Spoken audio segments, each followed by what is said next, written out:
بسم الله الرحمن الرحيم. عن أبي هريرة رضي الله تعالى عنه قال قال رسول الله صلى الله تعالى عليه وسلم: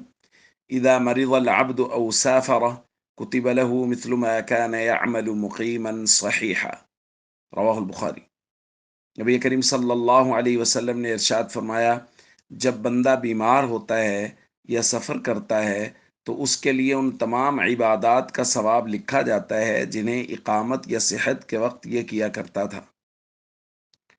دوستو، ہم بات کر رہے ہیں کہ بیماری ایک مسلمان کے لیے رحمت ہوتی ہے، عذاب نہیں ہوتی۔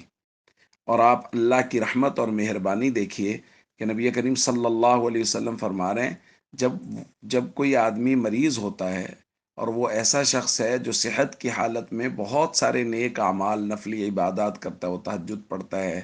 اشراق چاش توابین پڑھتا ہے، وہ نفلی روزے رکھتا ہے، پیر جمعرات ایام 20 کے، وہ ذکر و تلاوت کرتا ہے، لیکن اب بیماری کی وجہ سے وہ نہیں کر پا رہا، تو اللہ رب العزت فرشتوں سے کہتے ہیں کہ میرا بندہ عذر کی وجہ سے نہیں کر پا رہا، تمہاری چھٹی نہیں ہے، تم لکھو کہ اس نے تہجد پڑھی ہے۔ حالانکہ بیماری کی وجہ سے وہ نہیں پڑھ پا رہا، وہ روزے نہیں رکھ پا رہا، وہ ذکر و تلاوت نہیں کر پا رہا، لیکن فرشتوں سے کہا جا رہا ہے لکھو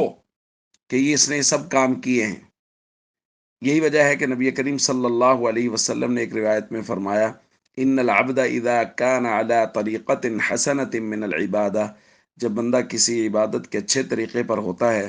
ثم مرض، پھر وہ مریض ہو جاتا ہے، قیل للملک الموکل بھی، جو فرشتہ اس پر مقرر ہے اس کو کہا جاتا ہے اللہ کی جانب سے، اکتب له مثل عمله اذا كان طلیقا، جب یہ صحت مند تھا اس وقت جتنے عمل یہ کرتا تھا وہ سارے عمل بیماری کی حالت میں اس کے نامہ اعمال میں لکھتے رہو کہ یہ کر رہا ہے۔ تو بھائی یہ کتنی بڑی اللہ کی کرم نوازی ہے بیمار کے لیے، مسافر کے لیے، کہ ان کے صحت کے دنوں کے اعمال ان کے نامہ اعمال میں مسلسل لکھے جا رہے ہیں۔ اس لیے ہم سب کو چاہیے اللہ سے عافیت مانگتے رہیں، لیکن اگر بیماری آئے تو اللہ کی رضا پہ راضی رہیں اور ہمیشہ صبر کا دامن تھامے رکھیں۔ السلام علیکم ورحمۃ اللہ وبرکاتہ۔